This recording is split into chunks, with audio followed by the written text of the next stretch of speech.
जय मसीह की आप सब लोगों को। Praise the Lord. हम आज बहुत खुश हैं, बहुत आनंदित हैं, क्योंकि अक्सर यही हुआ करता था कि हम प्रचार करते थे लेकिन आप लोगों को हम देख नहीं पाते थे। लेकिन आज सब लोग हमें दिख रहे हैं, सुंदर सुंदर चेहरे हैं, हमारी बहनें हैं, भाई लोग हैं। बहुत खुशी हो रही है क्योंकि आप हमसे बहुत दूर हैं, हम आपसे बहुत दूर हैं और हम आपस में मिल भी नहीं सकते हैं। लेकिन परमेश्वर का धन्यवाद हो कि परमेश्वर ने ऐसे प्लेटफॉर्म हमारे लिए तैयार किए हैं जहां पर हम एक दूसरे से रूबरू हो सकते हैं, बातचीत कर सकते हैं। बहुत खुशी हो रही है और आप लोग दुआ करना इस विषय के लिए, प्रार्थना करना इस विषय के लिए कि आने वाले दिनों में हम मिलकर आमने सामने बैठकर परमेश्वर की महिमा को कर सकें। हम आप सब लोगों को बुलाना चाहते हैं, सब लोगों से मिलना चाहते हैं, सब लोगों से बातचीत करना चाहते हैं।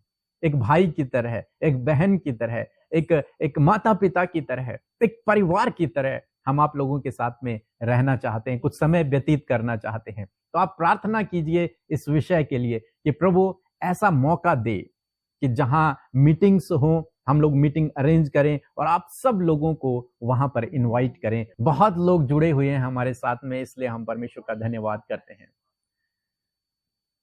और जैसा कि आप जानते हैं कि हमारा जो आज का टॉपिक है, जो परमेश्वर ने मेरे मन में डाला, वो ये था कि हम कैसे अपने विश्वास में और इस जीवन में आगे बढ़े। क्योंकि जरूरी है हमें विश्वास में बढ़ना और इस जीवन में बढ़ना भी हमारे लिए जरूरी है। यूहन्ना गयुस के लिए कहते हैं, हे गयुस, जैसे तू आत्मिक उन्नति कर रहा है ऐसे तू सब बातों में उन्नति कर। मीन्स आत्मिक उन्नति भी कर और सब बातों में, जीवन के हर एक क्षेत्र में तो उन्नति करता हुआ चल। इसी बेस पर मेरा आज का टॉपिक है। आज का ही नहीं बल्कि यदि आप लोग हमारे साथ में जुड़े रहेंगे, बने रहेंगे, तो ये सीरीज है, ये एक वीडियो नहीं है, एक मोटिवेशनल एक मैसेज नहीं है बाइबल से, बल्कि एक सीरीज है। मीन्स इसके कम से कम 5 से 10 पार्ट हैं और ये एक टीचिंग बेस्ड है, टीचिंग है। मैं आप लोगों को केवल एक बाइबल के वचन से उत्साहित करने नहीं आया हूं आज, जैसे हम यूट्यूब में देखते हैं, बल्कि एक टीचिंग को लेकर, जिस टीचिंग को आपको और मुझे सीखना बहुत ही आवश्यक है। आप यूं समझ लीजिए कि आज मैं आपको एक चाबी दे रहा हूं, की दे रहा हूं, की। और उस की से यदि आपने उस की को, उस चाबी को अपने जीवन में इस्तेमाल करना शुरू कर दिया तो आप आसानी से हर एक बंद दरवाजा अपने लिए खोल देंगे। परमेश्वर आपके लिए बंद दरवाजों को खोल देगा उस चाबी से। बस आपको उस चाबी को सीखना है और उसे अपने जीवन में इस्तेमाल करना है। ये चाबी का पहला भाग है और ऐसे ही हम 5 से 10 भाग हम देखेंगे, इसलिए आप हमारे साथ में बने रहें। ये जो मैसेज है मेरे मन में क्यों उत्पन्न हुआ, अब मैं अपनी गवाही से आप लोगों को शेयर करना चाहूंगा कि लगभग 1-1.5 साल पहले, लगभग 2 साल पहले की बात है। और क्योंकि आप लोग जानते हैं कि हम लोग मिडिल क्लास फैमिली से निकले हैं और आज प्रभु हमें आशीषित कर रहा है, आगे बढ़ा रहा है। लेकिन एक समय था जब हमारे पास कुछ भी नहीं था, बहुत स्ट्रगल लाइफ में था और कुछ भी ना होने के बावजूद हमने प्रभु पर भरोसा रखा और उसने हमें धीरे धीरे धीरे धीरे उठाया। और लगभग 2 साल पहले की बात है कि हमने कुछ पैसा इकट्ठा किया और मेरे पास लगभग 1 लाख रुपए था। हालांकि हो सकता है कुछ लोगों के लिए 1 लाख बहुत बड़ी कीमत हो, कुछ लोगों के लिए बहुत छोटी कीमत हो, लेकिन हमारे लिए वो बहुत बहुमूल्य था। 1 लाख रुपए हमारे पास थी और ऐसा हुआ कि कुछ काम निकलते रहे और लगभग 1 महीने में मैंने वो 1 लाख रुपए खर्चा कर दिया। मिनिस्ट्री पर नहीं बल्कि अपने पर्सनल खर्चों पर, अपने परिवार के खर्चों पर, और हम लोगों ने वो 1 लाख रुपए खर्चा कर दिया। जब 1 लाख रुपए पूरा खर्च हो गया और हमारे पास कुछ भी ना बचा, फिर हमने हिसाब लगाया तो क्या देखा कि हमने कुछ ऐसा किया ही नहीं उस 1 लाख रुपए से जो बड़ा काम हो। कहीं हमने 500 रुपए खर्चा किया, कहीं हमने 1000 रुपए खर्चा किया, कहीं 2000 रुपए, कभी 5000 रुपए, ऐसा ऐसा करके हमने पूरे 1 महीने में 1 लाख रुपए खर्चा कर दिया। और उसके बाद निराश, प्रभु अब क्या करें, बड़ी मुश्किल से हमने ये इकट्ठा किया था, लेकिन पता नहीं कैसे ये हमारे हाथों से निकल गया। वहां परमेश्वर ने मुझे इस की के बारे में, इस चाबी के बारे में उस दिन से सिखाना शुरू किया, और तब मैं उस चीज को अपने जीवन में सीखा, उस पाठ को, उस चैप्टर को मैं अपने जीवन में सीखा, और अब मैं उस की को अपने जीवन में अप्लाई करता हूं। उस परमेश्वर के सिद्धांत को, उस प्रिंसिपल को, बाइबल के उस सिद्धांत को मैं अपने जीवन में अप्लाई करता हूं, और उसके द्वारा मैंने बहुत सी आशीषों को अपने जीवन में पाया। दूसरी बात, क्यों मेरे मन में ये बात आई, हमारा प्रेयर टावर है, आप जानते हैं, आप में से बहुत से भाई बहन वहां फोन करते हैं और आपके लिए प्रार्थनाएं होती हैं। प्रेयर वॉरियर्स हैं हमारे भाई बहनों के पास, बहुत सारे पूरी इंडिया से, बाहर से फोन आते हैं, हजारों लोगों के फोन आते हैं। उनमें से जो मैक्सिमम लोग हैं, उनको जो प्रॉब्लम है वो फैमिली प्रॉब्लम है, मींस रिलेशनशिप्स इशू हैं, रिश्तों में कड़वाहट है, रिश्तों में प्रॉब्लम्स हैं। तब मन में आया कि कैसे प्रभु हम इनके रिश्तों को सही करें, कैसे होगा। और बहुत सारे लोग पैसे के लिए स्ट्रगल कर रहे हैं अपनी लाइफ में, कर्ज में हैं। हो सकता है आप में से भी ऐसे लोग हों जो इस समय कर्ज में हों, आप में से भी कुछ लोग हों जो इस समय पारिवारिक रूप से स्ट्रगल कर रहे हैं, आप में से भी हो सकता है कुछ लोग हों जिनके पति पत्नी के बीच में लड़ाई झगड़े चल रहे हैं, या फिर रिलेशन में कुछ कड़वाहट आ गई है। तो मन में आया, प्रभु कैसे मैं इस प्रॉब्लम को सॉल्व करूं। आवाज आ रही है आप लोगों को? हाथ हिलाएं अगर आवाज आ रही है। सब लोगों को सुनाई दे रहा? बने हैं सब लोग हमारे साथ में? इंटरेस्ट आ रहा है आप लोगों को? जी। तो मन में आया कि प्रभु कैसे इस प्रॉब्लम को हम सॉल्व करें, ये बड़ा टास्क है हमारे सामने। तब प्रभु ने मुझे एक की, ये प्रिंसिपल, ये सिद्धांत प्रभु ने मुझे सिखाया। मैंने इसे अपने जीवन में अप्लाई किया। जब मैंने अपने जीवन में अप्लाई किया, मैंने आशीषें पाई। अब मैं चाहता हूं कि दुनिया के लोग जो हमारे साथ में जुड़े हुए हैं, आप जैसे लोग जो हमसे प्रेम करते हैं, प्रभु से प्रेम करते हैं, वो भी उस प्रिंसिपल को, उस सिद्धांत को अपने जीवन में अप्लाई करें, और अप्लाई करके उस सिद्धांत के द्वारा वे आत्मिक क्षेत्र में आगे बढ़े और इस दुनिया में भी वो आगे बढ़ते चले जाए।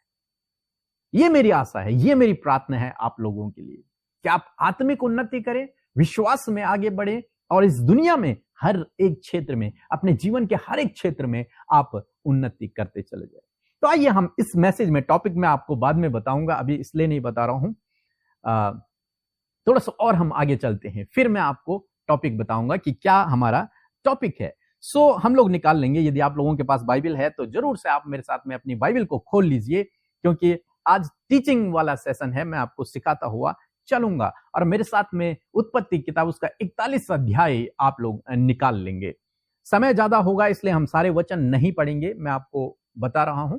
41 अध्याय आप पूरा पढ़ना, अपने आप पर्सनल बाद में आप पढ़ सकते हैं। जो कुछ मैं सिखा रहा हूं उसको आप दोबारा से उस अध्याय को पढ़कर सीखें। सो यहां पर परमेश्वर का वचन कहता है कि फिरौन को एक दर्शन होता है, रात को एक दर्शन आता है फिरौन को, और वो उस दर्शन में क्या देखता है कि नील नदी से मोटी मोटी, सुंदर सुंदर, अच्छी अच्छी गायें निकल रही हैं, काऊ निकल रही हैं, और वो चरने के लिए चली गई, घास चरने के लिए चली गई। और फिर उसके बाद फिर से उसी नील नदी से कुछ और गायें निकली जो बहुत दुर्बल थी, कमजोर थी, और बहुत डरावनी जैसी नजर आ रही थी। कुरूप था उनका, अजीब सी नजर आ रही थी। वो गायें भी उसी नील नदी से निकली, और उन गायों ने, वो जो सुंदर गायें थी, वो जो मोटी मोटी अच्छी अच्छी गायें थी, उन्हें खा लिया। उन गायों को उन कमजोर, उन कुरूप गायों ने खा लिया। और फिरौन जाग उठा, और फिरौन उसके बाद फिर से सोया। जब वो फिर से सोया तो फिर से उसने ऐसे ही एक और दर्शन देखा। सुबह उठा, वो बहुत व्याकुल हो गया, परेशान हो गया, चिंतित हो गया कि सपने का क्या मतलब है, क्या मेरे को ऐसा सपना क्यों हुआ। उसने अपने राज्य के सारे ज्योतिषियों को बुलाया, ज्ञानियों को बुलाया, दर्शनों का अर्थ बताने वाले लोगों को बुलाया, और उनसे उसका अर्थ पूछा, लेकिन कोई भी नहीं बता पाया। तब किसी ने यूसुफ, जिसे आप जानते हैं, यूसुफ के विषय में आपने बाइबल में पढ़ा है, यूसुफ के विषय में सबने पढ़ा है, यूसुफ के विषय में। जी जी जी जी, सबने पढ़ा है यूसुफ के। नहीं पढ़ा तो आज रात आप जरूर से इस अध्याय को पढ़ें। यूसुफ के बारे में किसी ने बताया कि यूसुफ है एक व्यक्ति जो जेल में है, और वो भी सपने का अर्थ बताता है। क्या जाने वो इस सपने का अर्थ बता दे। यूसुफ को बुलाया गया। जब यूसुफ को बुलाया गया तो यूसुफ ने उस सपने का अर्थ फिरौन को बता दिया। सपने का अर्थ उसने यूं बताया कि फिरौन, परमेश्वर तुझसे कहना चाहते हैं कि 7 साल तुम्हारे देश में बहुत अच्छा रहेगा, बहुत फसल होगी, बहुत अच्छा रहेगा, लेकिन उसके बाद जो 7 साल आएंगे उन 7 सालों में अकाल रहेगा, कुछ भी भोजन वस्तुएं नहीं रहेंगी, वो अकाल का समय रहेगा 7 साल। और उसने उसे सलाह दी, फिरौन को सलाह दी कि तुम फिरौन ऐसा करो, किसी एक व्यक्ति को नियुक्त करो जो क्या करे, इन 7 सालों में, जो अच्छे 7 साल हैं जब फसल हो रही है, इन 7 सालों में अनाज को जमा करे। इस पूरे 7 साल तक वो अनाज को जमा करता रहे, और जब अगले 7 साल में अकाल पड़े तो तब उस अनाज को जो जमा किया गया है उसे लोगों को बांटे। ऐसे में क्या होगा, वो 7 साल जो अकाल के हैं उसमें तुम्हें कोई घटी कमी नहीं होगी और किसी की भी हानि नहीं होगी। इस बात को सुनकर फिरौन बहुत खुश हुआ, और फिरौन ने यूसुफ से कुछ इस प्रकार से कहा। आप निकाल लेंगे मेरे साथ में, मैं मोबाइल यूज कर रहा हूं, आप अपना मोबाइल भी यूज कर सकते हैं, यदि बाइबल है तो बाइबल यूज कर सकते हैं। उत्पत्ति किताब उसका 41 अध्याय और 39 और 40 पद यदि आप पढ़ेंगे, लिखा है, फिर फिरौन ने यूसुफ से कहा, परमेश्वर ने जो तुझे इतना ज्ञान दिया है कि तेरे तुल्य कोई समझदार और बुद्धिमान नहीं, इस कारण तू मेरे घर का अधिकारी होगा और तेरी आज्ञा के अनुसार मेरी सारी प्रजा चलेगी, केवल राजगद्दी के विषय में मैं तुझसे बड़ा रहूंगा। फिर फिरौन ने यूसुफ से कहा, सुन, मैं तुझको मिस्र के सारे देश के ऊपर अधिकारी ठहराता हूं। तब फिरौन ने अपने हाथ की अंगूठी निकाल के यूसुफ के हाथ में पहना दी और उसको बढ़िया मलमल के वस्त्र पहनावे दिए और उसके गले में सोने की जंजीरें डाल दी। परमेश्वर ने यूसुफ के लिए ऐसा प्लान किया कि फिरौन ने उसे अधिकारी नियुक्त कर दिया। ऐसा ही प्रभु आपके लिए भी करेगा। रिसीव करें, प्रभु आपके लिए भी ऐसा ही करेगा। प्रभु आपको भी अधिकारी बनाएगा, ऊंचे पर नियुक्त करेगा। यदि आपने इस की को आज जो मैं आपको सिखाने जा रहा हूं उसे समझ लिया तो आप निश्चय अपने जीवन में आगे बढ़ेंगे, सफलता को देखेंगे और इस यूसुफ की तरह आप प्रॉस्पर होंगे। आपके पास अधिकार होगा, शक्ति होगी, एक पोजीशन आपके पास होगी। ऐसा प्रभु आपके जीवन में करेगा। क्या आप बता सकते हैं प्रभु इस यूसुफ ने किया क्या? यहां पर क्या किया इसने यूसुफ ने? यदि क्या सोचते हैं आप लोग, क्या किया इसने? अच्छा, आवाज म्यूट कर रखी है इसलिए आपकी आवाज मुझ तक नहीं आ रही, लेकिन आप कमेंट्स कर सकते हैं। तो इस यूसुफ ने जो यहां पर किया, इसने एक मैनेजमेंट प्लान दिया। किसको? फिरौन को। एक प्लान, एक योजना उसने दी फिरौन को कि फिरौन यदि तू ऐसे काम करे, इस हिसाब से यदि काम करे तो सब कुछ ठीक हो जाएगा। तुझे कोई परेशान होने की आवश्यकता नहीं पड़ेगी, तेरी प्रजा को परेशान होने की आवश्यकता नहीं पड़ेगी। मैनेजमेंट, मैं इसे एक नाम दूंगा, वो है मैनेजमेंट। मैनेजमेंट मैनेजमेंट यूसुफ ने किया फिरौन के राज्य का 7 साल तक, और उसके बाद 7 साल अकाल तक, 14 साल तक, और उसके बाद भी वो एक प्रधानमंत्री, एक ऊंचे पोस्ट पर वहां पर रहा। अगर मैं अपने शब्दों में कहूं तो एक मैनेजर की पोस्ट पर वहां पर रहा। उसे सब कुछ उसके हाथों में था। फिरौन केवल गद्दी में उससे ऊपर था, राजगद्दी में, बाकी सब कुछ यूसुफ के हाथों में था। एक मैनेजर, एक मैनेजमेंट प्लान उसके पास था। किसके पास? यूसुफ के पास। तो ये मैनेजमेंट जब यूसुफ ने फिरौन को बताया, अपना प्लान, अपनी योजना जब बताई, तो उसका प्रमोशन हो गया। समझ रहे हैं आप? उसका प्रमोशन हो गया, उसका विश्वास बढ़ गया परमेश्वर के ऊपर, वो अपनी लाइफ में आगे बढ़ गया। जो पहले गुलामी का जीवन व्यतीत कर रहा था, अब वो राजा का जीवन व्यतीत कर रहा है। उसके पास पावर आ गई और उसकी पदोन्नति हो गई, उसकी तरक्की हो गई। मीन्स ये जो मैनेजमेंट यदि कोई व्यक्ति सीख जाए तो उसके जीवन में इसी प्रकार से प्रभु करेगा। क्या होगा? वो विश्वास में बढ़ेगा, वो अपने जीवन में आगे बढ़ेगा, जीवन के हर एक क्षेत्र में आगे बढ़ेगा, वो सफल होगा, समृद्ध होगा, वो उसकी तरक्की होगी, पदोन्नति होगी, वो दिन प्रतिदिन आगे बढ़ता हुआ चलेगा और वो अधिकार रखेगा, यानी कि अधिकारी पद पर नियुक्त होगा। कौन व्यक्ति? जो मैनेजमेंट को सीख जाता है, मैनेजमेंट को सीख जाता है। अब आप में से बहुत से भाई बहन कहेंगे, भैया हम तो किसी कंपनी में काम नहीं करते, हम तो किसी संस्था के मैनेजर नहीं है, तो ये चीज हमें क्यों सीखने की आवश्यकता है? ये मैनेजमेंट तो होटल वाले सीखते हैं, होटल मैनेजमेंट चलता है हमारे यहाँ पे। या फिर आप कहेंगे कि मैनेजर तो किसी कंपनी में होते हैं, होटल में होते हैं, संस्थाओं में होते हैं, तो फिर हमें क्यों जरूरत? हम तो प्रभु के लोग हैं, हमें क्या जरूरत ये मैनेजमेंट को सीखने की? तो आज मैं आपको बताना चाहूंगा कि मैनेजमेंट आपके लिए और मेरे लिए कितना आवश्यक है। बहुत आवश्यक है, बहुत ज्यादा जरूरी है। आप और मैं, आप चाहे कोई भी हैं और आप चाहे कोई भी काम करते हैं, चाहे कोई भी काम, आप घर का काम करते हैं, आप खाना बनाते हैं, या फिर आप ऑफिस में हैं, आप अपने ऑफिस में अधिकारी हैं या फिर निम्न पद पर हैं, किसी भी पद पर आप हैं, आप अपना बिजनेस है या फिर कुछ भी, आप पास्टर हैं, आप सेवा में हैं, कोई भी काम आप करते हैं, आज मैं आपको उत्साहित करना चाहूंगा कि आप एक मैनेजर हैं। परमेश्वर ने आपको एक मैनेजर बनाया है।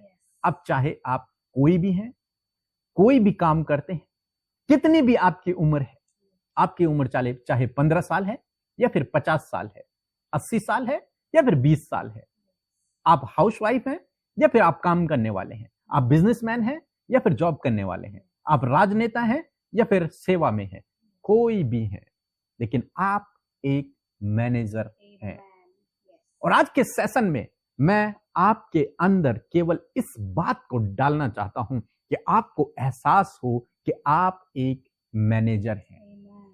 आप चाहे प्यून की नौकरी करते हो, आप चाहे होमगार्ड की नौकरी करते हो, आप चाहे मैनेजर पद पर हो, चाहे आप किसी भी अधिकारी पद पर हो, लेकिन आप परमेश्वर की ओर से नियुक्त किए गए एक मैनेजर हैं। आप एक मैनेजर हैं। और जानते हैं आपको किसने नियुक्त किया? आपको मैंने नियुक्त नहीं किया। यस, एक बहन ने अपना हाथ उठाया कि ऊपर वाले ने, परमेश्वर ने।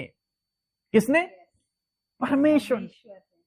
आपको आपके पिता ने मैनेजर नहीं बनाया, आपको आपके पास्टर ने मैनेजर नहीं बनाया, आपको आपके अधिकारी ने, आपके टीचर ने मैनेजर नहीं बनाया। किसने बनाया? परमेश्वर। उसने आपको मैनेजर बनाया है। और इस बात को आपको अपने हृदय में आज डाल देना है कि मैं एक मैनेजर हूं। कहे मेरे साथ में, मैं एक मैनेजर हूं। मैं एक मैनेजर हूं। अब लड़की है, लड़का है, कोई भी है, लेकिन आप एक मैनेजर हैं। ओके, हम लोग निकालेंगे, उत्पत्ति किताब निकाल लीजिए मेरे साथ में, और उसका 2 अध्याय, यदि आपके पास बाइबल है, उत्पत्ति किताब उसका 2 अध्याय निकालेंगे और 5 पद, यदि कोई 5 पद निकाल दीजिए। आप नहीं है तो मैं पढ़ रहा हूं, आप सुन सकते हैं। लिखा है, तब मैदान का कोई पौधा भूमि पर न था। एक ऐसे समय की बात उत्पत्ति किताब हमें यहां पर बता रही है, जब मैदान का कोई भी पौधा, मीन्स पृथ्वी पर कोई पौधा नहीं उगा था। ओके, और न मैदान का कोई छोटा पेड़ उगा था। कोई पेड़ भी, पौधा भी नहीं था और पेड़ भी नहीं था, क्योंकि यहोवा परमेश्वर ने पृथ्वी पर जल नहीं बरसाया था। क्यों नहीं था? पेड़ पौधे क्यों नहीं थे धरती पर? क्योंकि परमेश्वर ने जल नहीं बरसाया था। मीन्स बारिश नहीं हुई थी तब तक भूमि पर। ओके, आगे पढ़ते हैं। और भूमि पर खेती करने के लिए मनुष्य भी नहीं था। क्यों नहीं? भूमि पर क्यों नहीं उगाए परमेश्वर ने पेड़ पौधे? क्योंकि कोई मनुष्य धरती पर नहीं था। क्यों नहीं था? खेती करने के लिए कोई भी मनुष्य नहीं था, इसलिए परमेश्वर ने पेड़ पौधों को नहीं उगाया। दूसरे शब्दों में यदि मैं कहूं कि परमेश्वर ने जब तक पेड़ पौधे नहीं उगाए, जब तक कि कोई उनको मैनेज करने वाला न हो। समझ रहे हैं मेरी बात को? जब तक कोई उन पेड़ पौधों को, उस धरती को मैनेज करने वाला न बनाया गया, तब तक परमेश्वर ने बारिश नहीं की, तब तक परमेश्वर ने पेड़ पौधों को नहीं उगाया। यानी कि परमेश्वर ढूंढ रहे हैं पहले मैनेजर। समझ रहे हैं आप मेरी बात को? मैनेजर, ताकि वो एक मैनेजर को नियुक्त करें। जो मैनेजर क्या करे, जो क्या काम करे, वो उन जो पेड़ पौधे लगाए गए हैं, जो कुछ परमेश्वर की सृष्टि पृथ्वी है, उसकी देखभाल करे, उसमें खेती करे, उसमें काम करे, उनकी देखरेख करे। आगे हम पढ़ेंगे। इसलिए परमेश्वर ने पेड़ पौधे नहीं उगाए। ओके, 15 पद यदि आप 2 अध्याय 15 पद यदि पढ़ेंगे तो लिखा है, तब यहोवा परमेश्वर ने आदम को लेकर अदन की वाटिका में रख दिया और कि वह उसमें काम करे और उसकी रक्षा करे। 2 काम, क्या करे? काम करे और उसकी रक्षा, प्रोटेक्ट करे, कीप इट। और दूसरे शब्दों में मैनेज, क्या करे? मैनेज करे, उसकी रक्षा करे। क्या वो तलवार लेके पृथ्वी की रक्षा करता? नहीं। बंदूक लेके करता? नहीं। वो क्या करना था? उसको उसकी देखभाल करनी थी। जो इन्वायरमेंट, जो पर्यावरण परमेश्वर ने स्थापित किया था पृथ्वी पर अदन की वाटिका, उसको, किसको? आदम को उसकी देखभाल करनी थी। उसको बिगड़ने नहीं देना था, उसको सुरक्षित उसे रखना था। मीन्स वो क्या है? एक मैनेजर है। मैनेजर।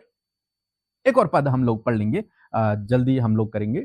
और 27-28 पहला अध्याय, उत्पत्ति किताब, उसका पहला अध्याय 27 और 28 पद मैं पढ़ रहा हूं। आप नोट कर सकते हैं और बाद में इन बातों को आप पढ़ सकते हैं। लिखा है 27-28 पद, तब परमेश्वर ने मनुष्य को अपने स्वरूप के अनुसार उत्पन्न किया और अपने ही स्वरूप के अनुसार परमेश्वर ने उसको उत्पन्न किया, नर और नारी करके उसने मनुष्यों की सृष्टि की।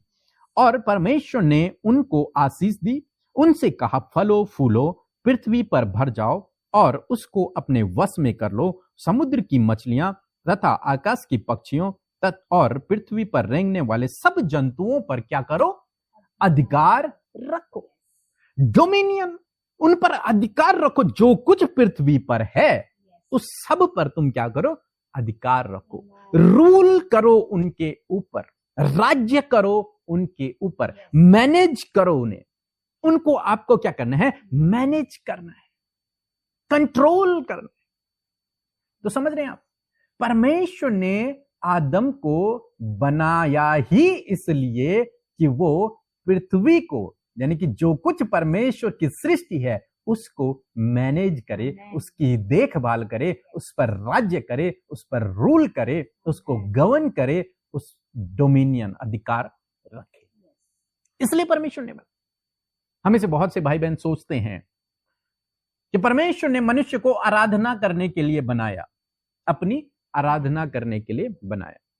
सोचते हैं, सभी लोग सोचते हैं इस विषय में। मैं गलत नहीं कह रहा हूं, सही है, ये सही है कि परमेश्वर ने हमें अपनी आराधना करने के लिए भी बनाया है।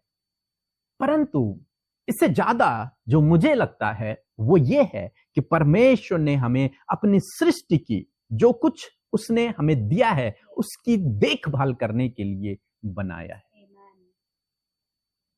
उसको मैनेज करने के लिए आपको और मुझे बनाया है। इसीलिए मैं कह रहा हूं कि आप एक मैनेजर हैं। आप एक मैनेजर हैं। आप परमेश्वर के चुने हुए लोग हो, विशेष लोग हो। क्यों? ताकि आप परमेश्वर का जो कुछ परमेश्वर ने आपको दिया है, आप उसे मैनेज कर सको। अब एक मैनेजर का क्या काम है? जानते हैं आप मैनेजर का क्या काम होता है? आप बोर तो नहीं हो रहे हैं सब लोग? इसके बाद हम आप लोगों के लिए स्पेशल प्रार्थना करेंगे। आप चिंता न करें, प्रार्थना होगी। स्पेशल प्रार्थना होगी आपके लिए। नाम नहीं ले सकते हम क्योंकि बहुत ज्यादा लोग हैं, नाम तो मुझे दिखाई भी नहीं दे रहे हैं लोगों के, इतने ज्यादा लोग हैं। सो नाम तो लेना मुश्किल है, लेकिन हम हाथ बढ़ाकर आपके लिए प्रार्थना करेंगे। और मेरा विश्वास है आप जहां कहीं हैं प्रभु आपके जीवन में वहीं काम करेगा। सो ये जो मैनेजर है, इस मैनेजर का क्या काम होता है जानते हैं आप? मैनेजर का क्या काम है? मैनेजर अपने स्वामी की, जो उसका ऑनर है, उसकी जो प्रॉपर्टी है, स्वामी की जो प्रॉपर्टी है उसकी देखभाल करता है मैनेजर। मैनेजर का काम है देखभाल करना और उसे बढ़ाना, उसकी धन संपत्ति को बढ़ाना। यदि एक कंपनी में कोई मैनेजर है तो मैनेजर का काम केवल कुर्सी पर बैठे रहना नहीं है। मैनेजर का काम है पूरी कंपनी को मैनेज करना, पूरी कंपनी की देखभाल करना, उसे कैसे आगे बढ़ाना है, उसकी प्रोडक्टिविटी को कैसे आगे बढ़ाना है। कोई एम्प्लॉय काम कर रहा है कि नहीं कर रहा है, कितना कर रहा है, कितना नहीं, कितना करना चाहिए, हमें कंपनी को प्रॉफिट में ले जाने के लिए काम करना है। ये मैनेजर का काम है, एक प्रबंधक का काम है कि वो अपनी कंपनी को प्रॉफिट में लेकर जाए, मींस उसकी वैल्यू बढ़ाए और उसकी देखभाल करे। वो ऑनर नहीं होता है, वो स्वामी नहीं है। एक मैनेजर किसी भी चीज का स्वामी नहीं होता है, वो स्वामी के द्वारा, जो ऑनर है उसके द्वारा अपॉइंट किया गया होता है। इसी प्रकार से परमेश्वर ने आपको और मुझे, हम सब मनुष्यों को अपॉइंट किया है अपनी इस प्रॉपर्टी पर। वो क्या है? पृथ्वी।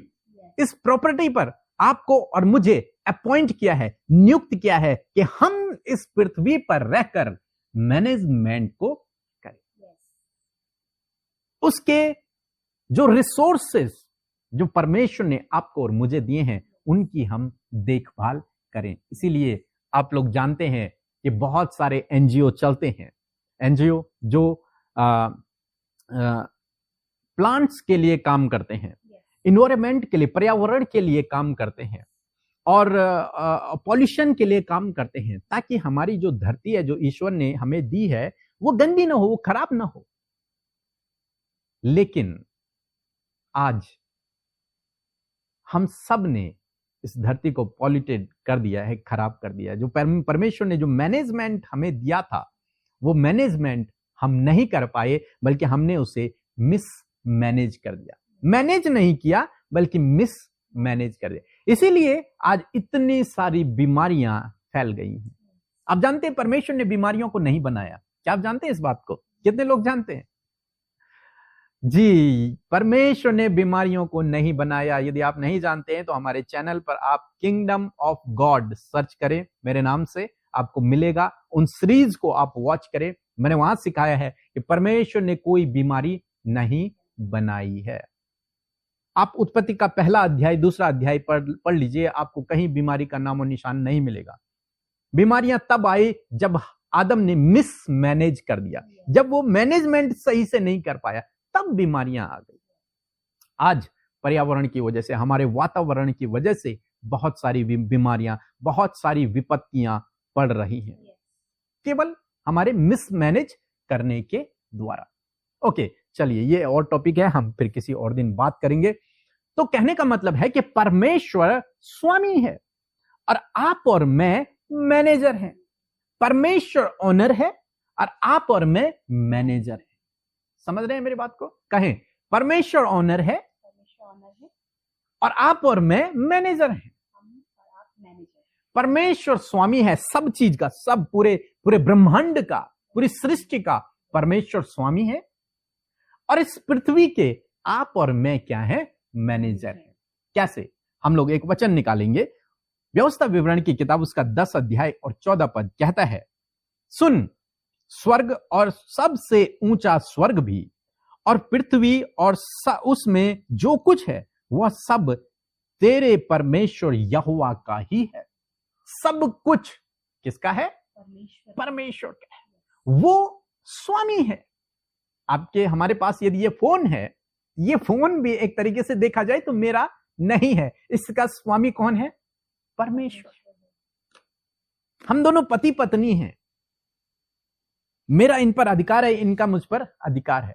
लेकिन यदि आप डीप देखें तो हमारा स्वामी परमेश्वर है।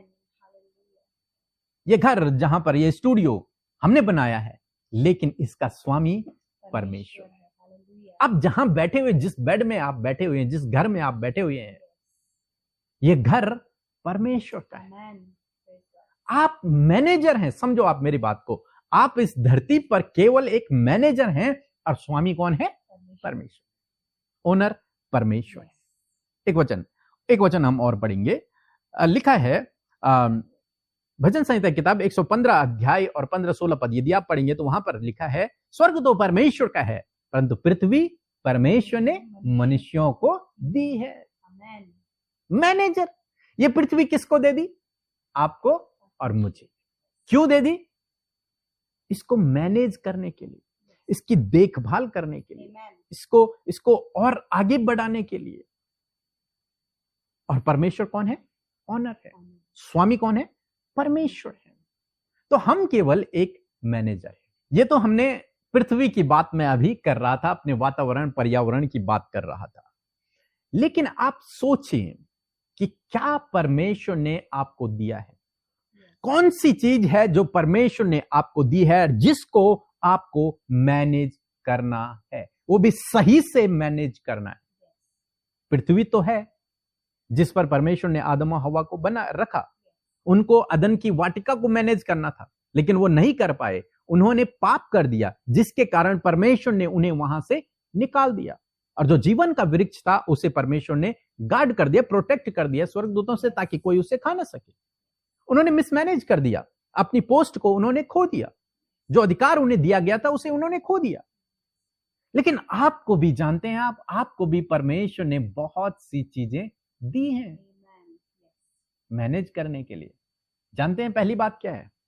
आपका परिवार। आमेन। हालेलुया। आपका परिवार, आपका परिवार आपको परमेश्वर ने दिया है, और उसको मैनेज करना, उसकी देखभाल करना, उसको प्रोटेक्ट करना, ये आपका काम है। किसका काम है? आपका काम है। परमेश्वर ने आपको परिवार दिया है, आपको पत्नी दी है, आपको पति दिया है, आपको बच्चे दिए हैं। अब सोचो, मैं शादी से पहले मेरे माँ बाप थे, फिर मैं पैदा हुआ, मैं अकेला था, फिर हम 3 हो गए, मम्मी पापा और मैं और मेरे भाई बहन। फिर मेरी शादी हुई, बीवी हो गई।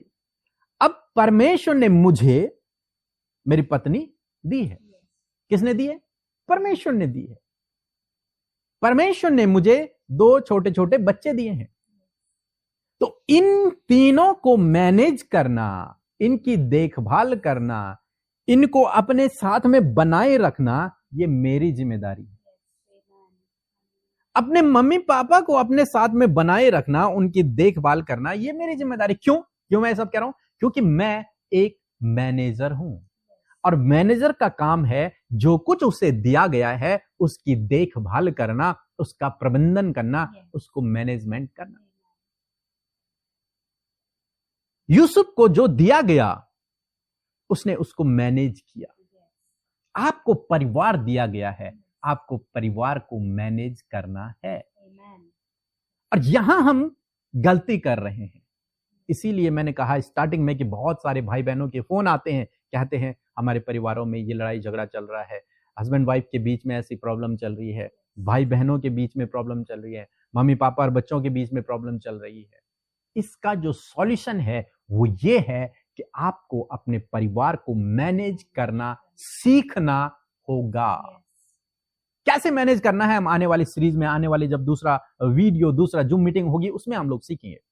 लेकिन आपको फिलहाल इतना सीखना है कि आप मैनेजर हैं, और जो कुछ परमेश्वर ने आपको दिया है, आपको उसको मैनेज करना है, सही से मैनेज करना है, उसका सही से प्रबंधन आपको करना है, परमेश्वर को नहीं, आपको करना है। परमेश्वर ने तो आपके हाथों में दे दिया। सपोज एग्जांपल के लिए, मैडम ने मुझे ये फोन गिफ्ट कर दिया कि सर ये फोन आपका है, आज के बाद ये मेरे पास आ गया। अब इसको सही से देखभाल करना किसकी जिम्मेदारी? मैडम की जिम्मेदारी या मेरी जिम्मेदारी? आप बताइए किसकी जिम्मेदारी? मेरी जिम्मेदारी। अगर ये टूटता है, मैं जिम्मेदार, ये फूटता है, मैं जिम्मेदार, ये खराब होता है, मैं जिम्मेदार। इनकी कोई जिम्मेदारी नहीं। इन्होंने तो मुझे दिया था, बेटा इसको संभाल के रखना। समझ रहे हैं आप मेरी बात को? परमेश्वर ने तो मुझे पत्नी दी है कि बेटा इसे संभाल के रखना, ये तेरी पत्नी है, इसकी देखभाल करना, इसकी जरूरतों को पूरा करना। लेकिन मिसमैनेज कौन कर गया? मैं कर गया। समझ रहे हैं मेरी बात को? मैं किसी पर दोष नहीं लगा रहा हूं, ये बाय मिस्टेक हुआ है। मैं आप पर दोष नहीं लगा रहा हूं, ये मिस्टेकली हुआ है। आदम ने जानबूझकर पाप नहीं किया, उससे मिस्टेक से हो गया, क्योंकि उसे वो सही से हैंडल नहीं कर पाया उस बात को। आज यही हो रहा है हम लोगों के साथ में। हमें मैनेज करना सीखना है। दूसरी बात जो परमेश्वर ने आपको और मुझे दी है वो क्या है? आप जानते हैं परमेश्वर ने आपको और मुझे टाइम दिया है, समय। समय आप और मैं अलग अलग हैं।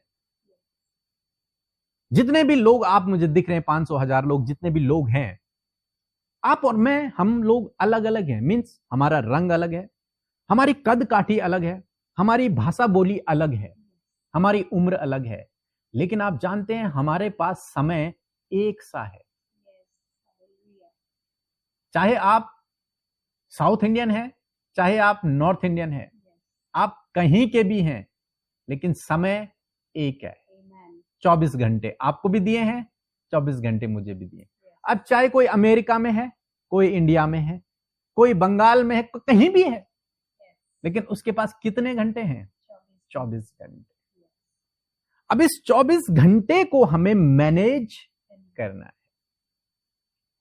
और जब हम इस 24 घंटे को, इस समय को मैनेज नहीं कर पाते सही से, तब परिवार में लड़ाई झगड़े उत्पन्न होते हैं, तब हम फाइनेंशियली वीक होने लग जाते हैं, आर्थिक तंगी में चले जाते हैं, कर्ज में चले जाते हैं। तो इस समय को जो परमेश्वर ने आपको और मुझे बराबर दिया है, एक सा दिया है, उसमें कोई कम नहीं कोई ज्यादा नहीं, एक सा दिया है, इस समय को हमें मैनेज करना सीखना है। यह भी हम आने वाले दिनों में सीखेंगे। आज केवल इतना कि आप ये सीखें कि मैं मैनेजर हूं और मुझे कौन कौन सी बातों को मैनेज करना सीखना है। समझ रहे हैं आप मेरी बातों को? बोर तो नहीं हो रहे हैं? खिला सकते हैं। जी जी जी जी जी। अगर अगर अगर ज्यादा लोग नहीं होते तो मैं आपसे नॉर्मली बातचीत करते फिर हम लोग, लेकिन क्या करें, बहुत ज्यादा लोग हैं, इसलिए हमें हमारी टीम ने म्यूट कर दिया है। मैं बोल रहा हूँ खोल दो, कुछ लोगों की आवाज सुनाई दे जाए तो बोले नहीं सर नहीं, आप म्यूट करना ही है, नहीं तो सुन नहीं पाएंगे। तो मेरी भी मजबूरी है, इसलिए मैं आपकी आवाज को नहीं सुन पा रहा हूं। लास्ट में जरूर से हम कुछ लोगों को कुछ बातचीत करेंगे लास्ट में। हम लोग आगे चलेंगे। तो टाइम को आपको मैनेज करना है, इस टाइम पे हम बाद में देखेंगे। अब देखो, आपके पास 24 घंटे हैं, और जो अमीर आदमी होगा दुनिया का उसके पास भी 24 घंटे हैं, लेकिन उसने उस 24 घंटे को इतना अच्छे से इस्तेमाल किया कि उसने उसी 24 घंटे में बहुत आगे बढ़ गया। और मैंने 24 घंटे को इतना इस्तेमाल किया कि हम सो के मोटे हो गए। समझ रहे? 24 घंटे को इतना इस्तेमाल कर दिया आपने और मैंने कि हम सो के मोटे हो रहे हैं। चलिए आगे देखते हैं। तीसरी बात जो परमेश्वर ने आपको और मुझे दी है मैनेज करने के लिए, वो है आपका शरीर। ये बॉडी, ये शरीर। अपने हाथों पे हाथ लगाएं जरा। ये शरीर, बोलो ये शरीर परमेश्वर ने मुझे दिया है मैनेज करने के लिए, इसकी देखभाल करने के लिए, इसको नाश करने के लिए नहीं दिया, बल्कि किस लिए दिया? देखभाल करने, प्रोटेक्ट करने के। इसको मैनेज करना आपका और मेरा काम है। आप जानते हैं आजकल बहुत जो यंग जनरेशन है, जो बच्चे हैं, वो बहुत बीमार हो रहे हैं, या फिर वो बचपन में ही वो बहुत मोटे हो जा रहे हैं। एक कारण डॉक्टर कहते हैं कि वो फास्ट फूड उन्होंने ज्यादा खा लिया। इसके कारण क्या हो रहा है? वो मोटे हो जा रहे हैं, या फिर फैट ज्यादा उनके शरीर में बन जा रहा है। तो उन्होंने क्या किया? अपने शरीर की देखभाल नहीं की, जो मिला वो खा दिया, जो मिला वो खा दिया, जिसके कारण क्या हो गया? मिसमैनेज हो गया। वो उस शरीर को मैनेज नहीं कर पाए, जिसके कारण बीमारियां पैदा हो गई। बड़े लोग, हम लोग कई बार शुगर बहुत ज्यादा ले लेते हैं, इसलिए आज बहुत ज्यादा इंडिया में शुगर के पेशेंट पाए जाते हैं। हम मिसमैनेज कर रहे हैं अपने शरीर को। आप में से कितने लोग हैं जो वॉक पर जाते हैं सुबह? मैं सोचता हूं केवल बुजुर्ग लोग जो होंगे वही जाते होंगे, जवान लोग बच्चे कभी नहीं जाते। हाथ उठा सकते हैं। एक बहन ने मुझसे पूछा कि मेरे पिता पास्टर थे, बहुत अच्छे थे, लेकिन परमेश्वर ने उनको जल्दी ही अपने पास बुला लिया। क्यों परमेश्वर ने ऐसा किया?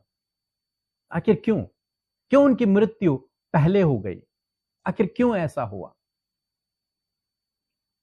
परमेश्वर ने, मैं भी बहुत सोच में रहा कि ऐसा क्यों हुआ। उसके बाद जब मैं एक दिन पढ़ रहा था तब मैंने देखा, बाइबल कहती है परमेश्वर ने मनुष्य को 120 साल दिए हैं। कितने साल? 120 साल दिए हैं मनुष्य को। ऐसा नहीं था कि मुझे 60 साल दिए, आपको 80 साल दिए, इनको 100 साल दिए, ऐसा नहीं था। परमेश्वर ने बाइबल के अनुसार मनुष्य को 120 साल दिए हैं। अब हम उससे ही पहले चले जा रहे हैं बिकॉज हमने अपने बॉडी को, अपने शरीर को मैनेज नहीं कर पाए। इसलिए आप पुराने अगर लोगों को देखेंगे, अपने दादा लोगों को यदि आप देखेंगे तो वो बहुत लंबी लंबी उम्र तक जीते थे। क्यों? क्योंकि उनका शरीर स्वस्थ था, इसलिए वो लंबी उम्र। आज बहुत कम उम्र हो गई है, मैक्सिमम लोग बहुत कम हो गई है, कारण हम अपने शरीर को मैनेज नहीं कर पा रहे हैं। ओके, नेक्स्ट हम आगे चलेंगे। और समय है अभी जी?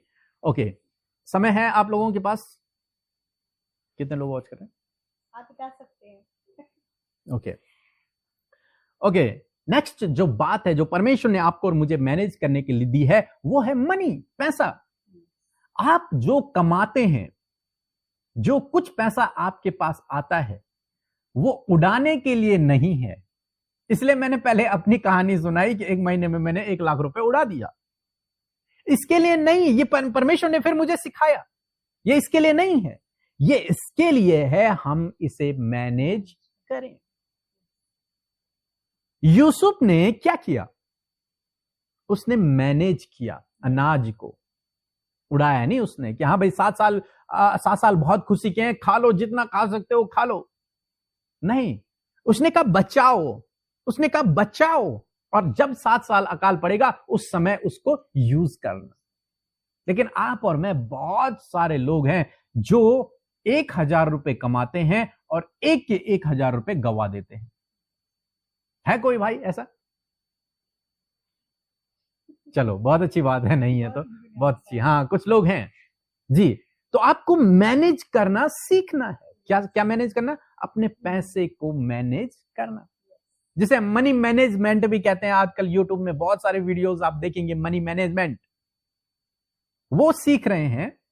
तो हम तो परमेश्वर के लोग हैं, हमें भी सीखना है मनी मैनेजमेंट, क्योंकि परमेश्वर ने आपको ये उड़ाने के लिए नहीं दिया, बचाने के लिए दिया। और जब मैं इस बात को सीखा, इस मैनेजमेंट को, आपको यकीन नहीं होगा, मैंने अपनी कमाई में से केवल 20% खर्चा किया और 80% मैंने सेव किया। 80% जितना बचता था, मीन्स यदि 20,000 हम कमा रहे हैं तो उसमें से 15 लगभग 15,000 रुपए हमने सेव करना शुरू किया, उसे बचाना शुरू किया। कारण क्या था? क्योंकि हम परमेश्वर के भवन के लिए एक जमीन लेना चाहते हैं और परमेश्वर के भवन को बनाना चाहते हैं, अपने पेट के लिए नहीं, परमेश्वर के राज्य के लिए बचाना शुरू किया। और आज हमारे पास इतना इकट्ठा हो गया है कि हम जमीन का तलाश कर रहे हैं, और आप लोगों का सहयोग भी है। बहुत सारे लोगों ने अपने हाथों को बढ़ाया है, बहुत सारे लोगों ने दिल खोलकर परमेश्वर के भवन के बनाने के लिए, जमीन को लेने के लिए अपने हाथों को बढ़ाया, और धीरे धीरे करके हमने कुछ पैसा इकट्ठा कर दिया। तो कहने का मतलब है, परमेश्वर चाहते हैं कि जो कुछ परमेश्वर ने आपके हाथों में दिया है, महीने में जो कुछ आपके हाथों में आ रहा है, चाहे आप हाउसवाइफ हैं, चाहे आप काम करने वाले लोग हैं, उसको मैनेज करना है। कैसे मैनेज करना है हम आने वाले वीडियो में देखेंगे। आपको केवल आज इतना समझना है कि आप एक मैनेजर हैं, आपको अपना मनी को मैनेज करना है, आपको अपनी बॉडी को मैनेज करना है, आपको अपने टाइम को मैनेज करना है, आपको अपने फैमिली को मैनेज करना है, और भी कई चीजें परमेश्वर ने आपको दी हैं, ये हम आने वाले दिनों में देखेंगे। आपको काम दिया है परमेश्वर ने, आपको जॉब दी है परमेश्वर ने, आपको बिजनेस दिया परमेश्वर ने, उसको आपको मैनेज करना सीखना है। आपको परमेश्वर ने वरदान दिए हैं, आपको परमेश्वर ने गिफ्ट दिए हैं, उसको कैसे मैनेज करना है वो आपको सीखना है। आपको परमेश्वर ने अनंत जीवन दिया। किस किस को परमेश्वर ने अनंत जीवन दिया है?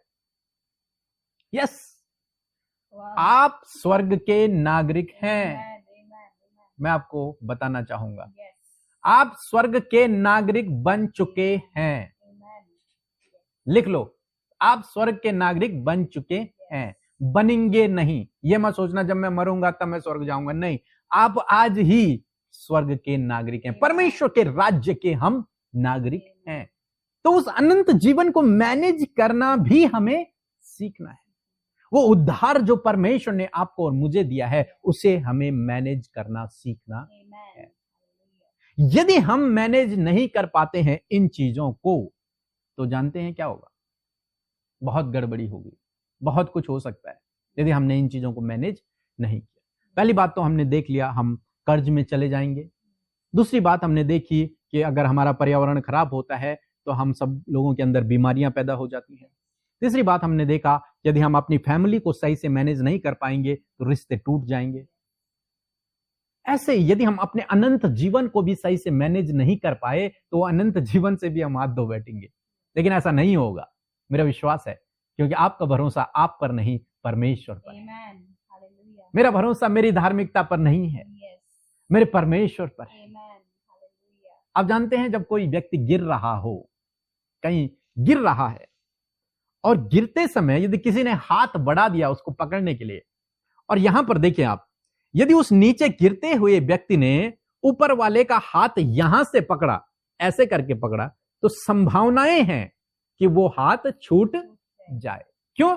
क्योंकि किसने पकड़ा है? नीचे वाले ने पकड़ा है। जो गिर रहा है उसने हाथ को पकड़ा है, तो संभावनाएं हैं, क्योंकि इसका वजन ज्यादा है, तो संभावनाएं हैं कि हाथ छूट जाए। लेकिन यदि गिरते हुए को ऊपर ने हाथ ऐसे पकड़ा है, ऊपर वाले ने यदि हाथ पकड़ा है, तो वो हाथ छूटेगा नहीं, Amen. क्योंकि उसकी पकड़ क्या है? मजबूत है, वो उसे ऊपर खींच लेगा। तो क्यों हमें यह सीखना जरूरी है? क्योंकि हम परमेश्वर के सम्मुख खड़े होंगे अपना लेखा देने के लिए, और जो कुछ परमेश्वर ने आपको दिया है उसका आपको हिसाब किताब परमेश्वर को देना होगा। एक मैनेजर, एक दिन मैनेजर के जीवन में ऐसा समय आता है जब वो अपना खाता बही लेकर अपने स्वामी के पास जाता है कि ये काम मैंने किया। ऐसे ही आपको और मुझे भी एक दिन उसके पास जाना है। रोमियो की किताब उसका 14 अध्याय 12 पद हमें कहता है एक दिन हमें लेखा देना होगा। और ये बात पौलुस भी बहुत अच्छे तरीके से कहते हैं। और पहला कुरिन्थियों की किताब उसका 4 अध्याय 1 और 2 पद यदि आप पढ़ेंगे, लिखा है, मनुष्य हमें मसीह के सेवक और परमेश्वर के भेदों का भंडारी समझे। हम कौन है? पौलुस कहता है हम भंडारी हैं, हम मैनेजर हैं, हम भंडारी हैं।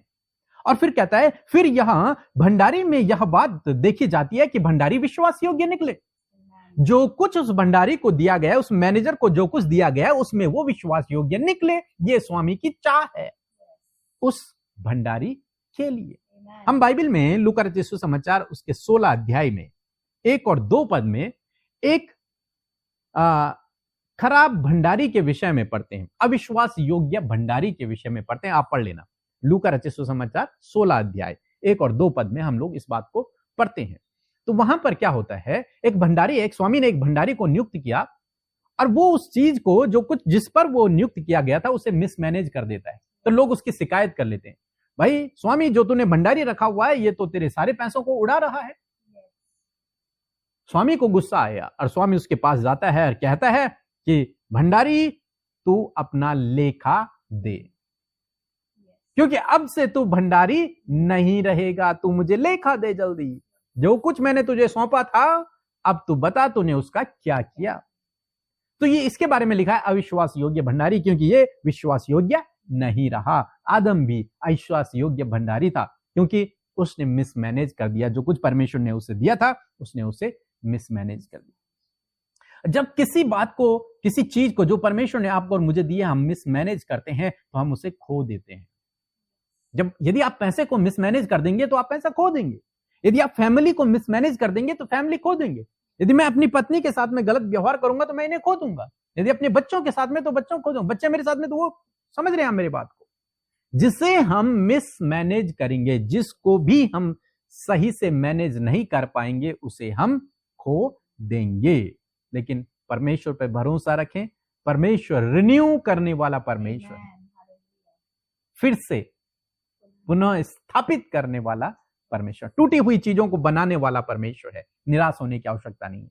यदि लड़ाई झगड़े हैं तो डरने की आवश्यकता नहीं है, दूरियां हैं तो डरने की आवश्यकता नहीं है। आप एक ऐसे परमेश्वर पर विश्वास करते हैं जो फिर से Amen. बनाने वाला परमेश्वर। ओके, आगे देखते हैं मत्ती रचित सुसमाचार उसके 25 अध्याय यदि आप पढ़ेंगे तो वहां पर एक स्वामी, एक धनवान व्यक्ति अपने 3 सेवकों को बुलाता है और उन्हें कुछ तोड़े देता है। एक को 5 तोड़े, एक को 2 तोड़े, एक को 1 तोड़े देता है और कुछ समय बाद वापस आता है। और वो जो मैनेजर हैं, 3 मैनेजर मैं उन्हें कहूंगा, उन तीनों मैनेजरों से वो लेखा लेते हैं कि बताओ भाई, मैंने जो संपत्ति तुम्हें दी थी उसका तुमने क्या किया। Yes. तो पहला आता है 5 तोड़े वाला, वो कहता है स्वामी जो तूने मुझे 5 तोड़े दिए थे मैंने उसके 10 कर लिए हैं, Amen. मैंने तेरी संपत्ति को बढ़ा दिया है।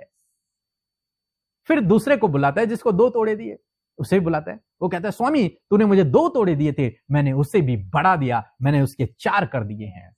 स्वामी बहुत खुश होता है, वो धनवान बहुत खुश होता है, इतना खुश होता है वो कहता है हे मेरे विश्वास योग्य दासों, मेरे पास आओ, मेरे साथ में मेरे आनंद में सहभागी हो जाओ, मैं तुम्हें और अधिक पर अधिकारी ठहराता हूं। Amen. मैनेजमेंट प्रमोशन को देता है। Yes.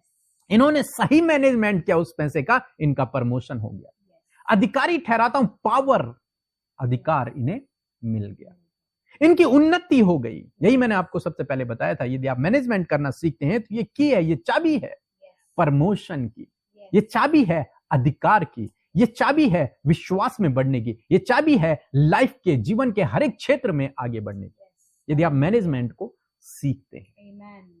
और इन दोनों ने बहुत अच्छा मैनेजमेंट किया उस पैसे का। इनको जो तोड़े मिले थे उस तोड़े को इन्होंने बढ़ा दिया, लेकिन वहीं जिसको 1 तोड़ा मिला हुआ था उसने उसे मिसमैनेज कर दिया, उसने उसका प्रबंधन सही से नहीं कर पाया, उसने उसे छुपा दिया। बाइबल कहती है कि उस धनवान ने कहा हे दुष्ट दास, इससे जो कुछ इसके पास मैंने दिया था वो भी इससे ले लो, और उसे दंड के लिए भेज दिया। कहने का मतलब है यदि हम सही से मैनेज नहीं कर पाते हैं जो परमेश्वर ने हमें दिया है तो हम उस चीज को खो देते हैं जो हमारे पास है। इस दास ने वो खो दिया जो इसे दिया गया था, 1 सिक्का, 1 तोड़ा, वो भी खो दिया जो इसे दिया गया था, क्योंकि इसने मिसमैनेज किया। उन दोनों ने अच्छे से मैनेज किया, इसलिए उन दोनों ने और अधिकारी से पाया।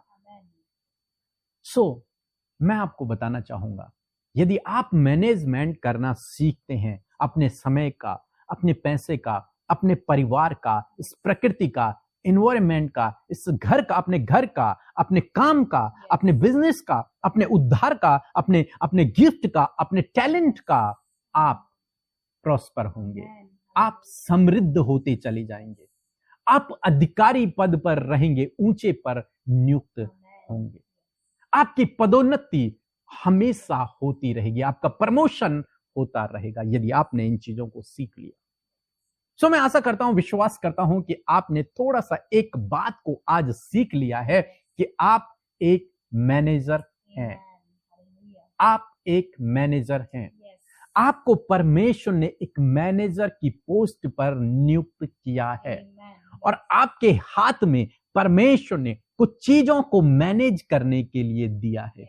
वो है उसकी प्रकृति, ये पर्यावरण, वो है समय, वो है आपका लाइफ पार्टनर, आपका जीवन साथी या फिर आपका परिवार, वो है आपकी बॉडी, आपका शरीर, वो है आपका काम, वो है आपका बिजनेस, वो है आपका उद्धार, आपका अनंत जीवन, वो है आपका गिफ्ट जिसे परमेश्वर ने आपको दिया। इन चीजों को आपको मैनेज करना सीखना है, और यदि आपने इनको मैनेज करना सीख लिया तो आप प्रॉस्पर होंगे, आप समृद्ध होंगे, आप अधिकारी पद पर नियुक्त होंगे, आपकी पदोन्नति होती चली जाएगी। सो प्रभु आपको इस वचन के बहुत आयत से आशीष दे।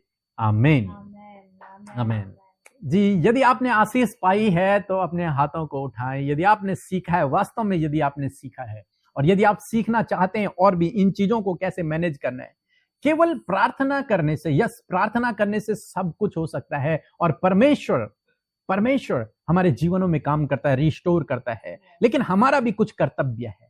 उस कर्तव्य को आपको और मुझे पूरा करना है, जिसके लिए परमेश्वर ने आपको और मुझे मैनेजर बनाया है, जिसके लिए परमेश्वर ने आपको और मुझे चुना हुआ है, हमको एम्बेसडर बनाया है, अपना राजदूत परमेश्वर ने बनाया हुआ है अपने काम के लिए।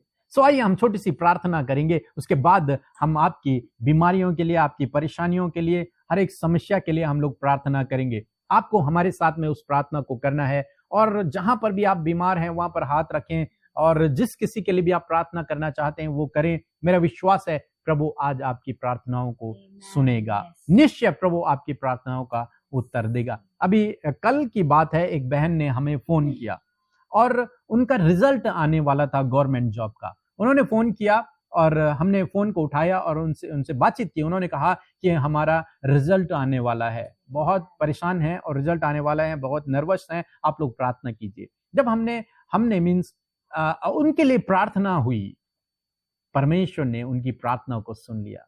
जब वो एग्जाम देने गई थी तब भी उन्होंने प्रार्थना करवाई थी, और 1 घंटे बाद उन्होंने फिर से फोन किया, कहा कि मेरा सिलेक्शन हो गया। परमेश्वर ने उनकी प्रार्थना को सुन लिया।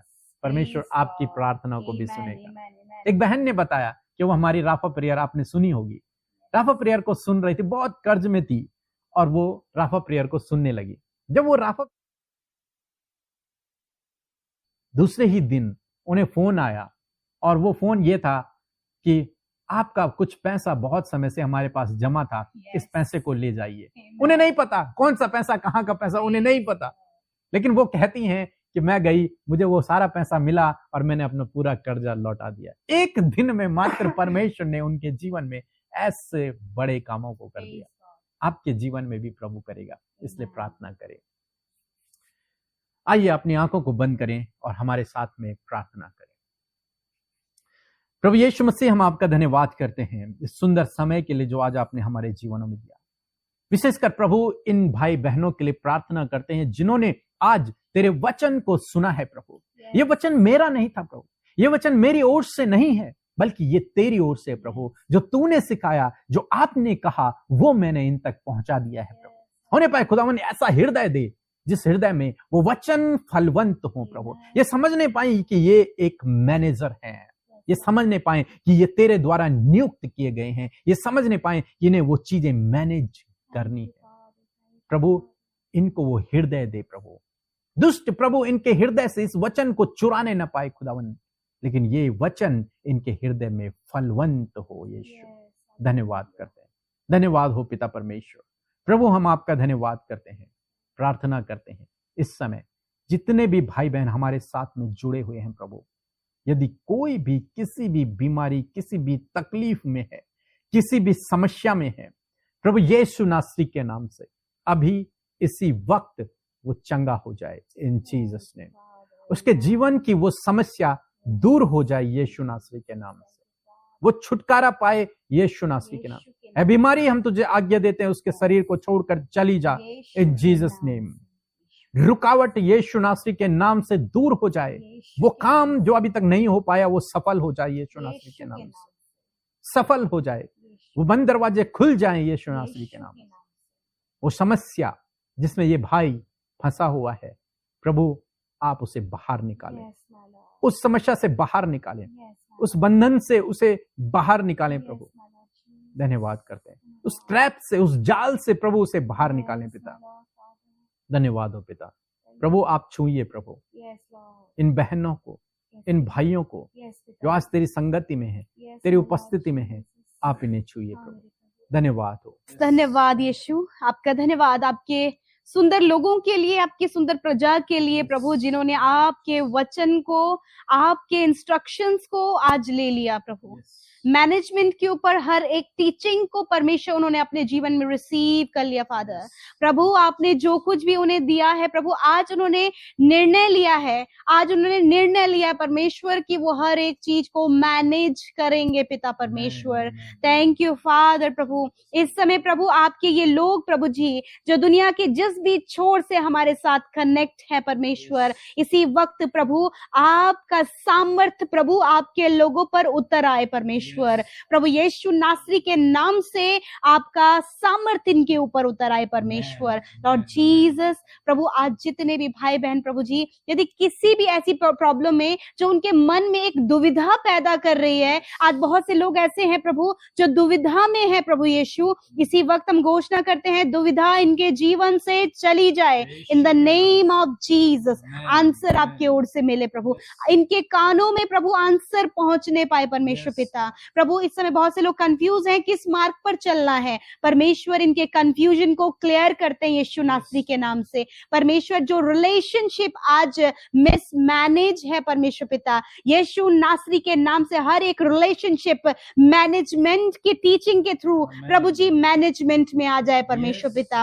यीशु के नाम से हस्बैंड वाइफ का रिलेशनशिप मैनेज होने पाए, माता पिता और बच्चों का प्रभु रिश्ता मैनेज होने पाए पिता। प्रभु जी हर एक वो रिश्ता जो आपने अपने लोगों को दिया है वो मैनेज होने पाए यीशु के नाम से। आज आप रिसीव करें अपनी फैमिली में, उस मैनेजमेंट को रिसीव करें। लॉर्ड थैंक यू फादर कि आज आपने आपके लोगों ने ग्रहण किया है प्रभु उस मैनेजमेंट को। खुदा मैं धन्यवाद करती हूँ, मैं प्रार्थना करती हूँ प्रभु इस समय प्रभु बहुत से लोग कर्जे में है प्रभु जी, प्रभु मनी प्रॉब्लम उनके जीवन में चल रहा है। यीशु नासरी के नाम से आज से प्रभु जी इन्होंने निर्णय लिया है कि अपने मनी को मैनेज करेंगे, तो आज ही से प्रभु जो इन्होंने निर्णय लिया है उसके द्वारा प्रभु यीशु के नाम से कर्जे, फाइनेंशियल प्रॉब्लम, हर एक आर्थिक तंगियां इनके जीवन को छोड़कर चली जाएं। यीशु के नाम से आज्ञा देते हैं हर एक कमी घटी यीशु के नाम से चली जाए। यदि ये किसी का इन्हें देना है प्रभु वो इंतजाम आपके आसमानी भंडार से इनके लिए पूरा होने पाए प्रभु जी। खुदावन इनके ऊपर किसी का भी कर्जा ना रहने पाए पिता परमेश्वर। आज इसी वक्त ये फ्री होने पाए हर एक कर्जे से प्रभु यीशु मसीह। कोई भी प्रभु स्टमक से रिलेटेड प्रॉब्लम है यीशु के नाम से स्टमक से रिलेटेड प्रॉब्लम चली जाए। हड्डियों की समस्या, सर्वाइकल प्रॉब्लम इसी वक्त इनके शरीर को छोड़कर चला जाए प्रभु। यदि कोई भी सिम्टम्स इन्हें ऐसे लग रहा है कि कहीं इनके मन में डाउट है कि कैंसर ना हो जाए प्रभु, आज इस डाउट को कैंसिल करते हैं। हर एक प्रभु बीमारी का सिम्टम यीशु के नाम से हम कैंसिल करते हैं इसी वक्त। फादर मैं धन्यवाद करती हूँ आपकी सामर्थ उतर आए प्रभु इनके प्रभु मांसपेशियों में, इनकी नसों में, इनकी हड्डियों में, इनके अंदरूनी अंगों में, हार्ट, लिवर, किडनी प्रभु यीशु के नाम से प्रॉपर काम करो हम आज्ञा देते हैं पिता। हम दुआ करते हैं प्रभु जिनका प्रभु जी स्वभाव में बहुत ज्यादा चिड़चिड़ापन है, गुस्सा आता है प्रभु, बहुत ज्यादा प्रभु बहुत ज्यादा हाइपर हो जाते हैं प्रभु, आज प्रभु अपनी शांति को इनके जीवन में दे पिता। Thank you Jesus. मैं प्रार्थना करती हूँ पिता आज जितने भी लोग हमारे साथ बने रहे प्रभु यीशु, उनके व्यक्तिगत जो भी प्रार्थनाएं हैं हम आपके हाथों में देते हैं पिता यीशु। आप इनके बच्चों को छुटकारा दें प्रभु। मैं आपका धन्यवाद करती हूँ सब बातों के लिए धन्यवाद यीशु, हमारी प्रार्थना को सुनने के लिए धन्यवाद यीशु के नाम से मांगते हैं, आमेन, आमेन और आमेन। अब आपको अनम्यूट किया जाएगा, आप हमसे बातचीत कर सकते हैं और आवाज एक साथ आएगी, बट कोई बात नहीं, हमें खुशी है कि आप लोगों की आवाज हमें सुनने को मिलेगी। हम बहुत एक्साइटेड हैं। जय मसीह की, जय मसीह की। Praise the Lord. Wow wow, YouTube family कितनी सुंदर दिखाई देती है। वाओ, जय मसीह की। वाओ वाओ, हम आप लोगों के लिए निरंतर प्रार्थना करेंगे। हमने देख लिया है आप लोगों को। Praise the Lord, praise the Lord. आप सबकी फोटो खींच ली गई है। सो जय मसीह की, जय मसीह की ब्रदर, जय मसीह की सिस्टर, जय मसीह की आंटी, जय मसीह की uncle. So praise the Lord. आप सब लोगों को जय मसीह की। बहुत अच्छा लग रहा आप लोगों से बात करने में। कुछ लोगों की आवाज सुनाई दे रही है और कुछ लोगों की नहीं सुनाई पा रही है, लेकिन आप लोगों की फोटो हमने खींच ली है आज। Yes. अब हम बार बार देखकर आप लोगों के लिए प्रार्थना किया करेंगे। Wow. जरूर से हम आप लोगों के लिए प्रार्थना करेंगे, क्योंकि हमारी टीम ने आपकी फोटो ले ली है, Yes. पूरे लोगों की। काफी लोग हमारे साथ में जुड़े हुए हैं, Yes. सो हम परमेश्वर का धन्यवाद करते हैं। आपके परिवार के लिए हम लोग निरंतर प्रार्थना करेंगे, हमारी पूरी टीम Yes. आपके लिए प्रार्थना करेगी। Yes. और यदि जीवन में कोई भी परेशानी है, दुख है, बीमारी है, बिल्कुल भी निराश न होए। Yes. परमेश्वर आपके साथ में है Amen. और हम भी आपके साथ में हैं, Yes. आपके लिए प्रार्थना करने के लिए। Yes. हमारी टीम आपके साथ में है, चाहे कोई हो ना हो, लेकिन परमेश्वर आपके साथ में है Amen. और हम भी आपके साथ में हैं। Amen. कभी मौका मिलेगा तो हम लोग मिलेंगे, Yes. बैठेंगे, बातचीत करेंगे। दुआ कीजिए परमेश्वर बहुत जल्द कुछ ऐसा व्यवस्था करे जहां पर हम सब लोग मिल सके, Amen. आपस में ऐसा बातचीत होगा। कर सके, Yes. परमेश्वर की महिमा को कर सकें, क्योंकि आप लोग हमारे साथ में बहुत लंबे समय से जुड़े हुए हैं, Yes. लेकिन कभी मुलाकात नहीं हुई है। कि हमारा विश्वास है कि प्रभु मिलाएगा। थैंक यू भैया, थैंक यू। बहुतों ने बहुत अच्छा यहाँ पर रिएक्शन मिल रहा है देखने को। Thank you so much. और आप सबके जो हाथ बार बार खड़े हो रहे हैं, आप बहुत अच्छे लाइक का साइन दिखा रहे हैं, बहुत खुशी हो रही है, क्योंकि आप अगली मीटिंग में अपने दोस्तों को जरूर से शेयर कीजिए। और आप लोग अपनी प्रार्थनाओं में हमें याद रखते हैं। हम बहुत खुश हैं कि आप सब लोग हमें अपनी प्रार्थनाओं में याद रखते हैं। आप लोग हमारे फैमिली का एक मेंबर हैं, भले हम आपसे दूर हैं, और बट इस बात की खुशी है कि हम दोनों अपने जीवन से बहुत आभार व्यक्त करते हैं अपने YouTube परिवार के लिए, जिनकी प्रार्थनाओं के द्वारा आज खुदा ने हमें यहाँ पहुंचाया है। सच कहते हैं, हम यहाँ थे, बट आप लोगों की प्रार्थनाओं के द्वारा हम यहाँ पर हैं, और परमेश्वर की नाम की महिमा, और आप अपने जीवन में भी बड़े काम देखेंगे। आप भी इस लेवल से इस लेवल तक आएंगे। हालेलुया। क्या एग्री करते हैं मेरे साथ? Yes. हाथ उठा के। आमेन, आमेन। ओके, सो ये मीटिंग को हम यहीं पे समाप्त करते हैं। नेक्स्ट टाइम आप सबसे मुलाकात होगी।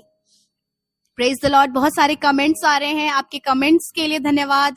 हर एक प्रेयर रिक्वेस्ट को हम दोबारा से देखेंगे और उसके लिए हम प्रार्थना करेंगे। सो आप सबको जय मसीह की।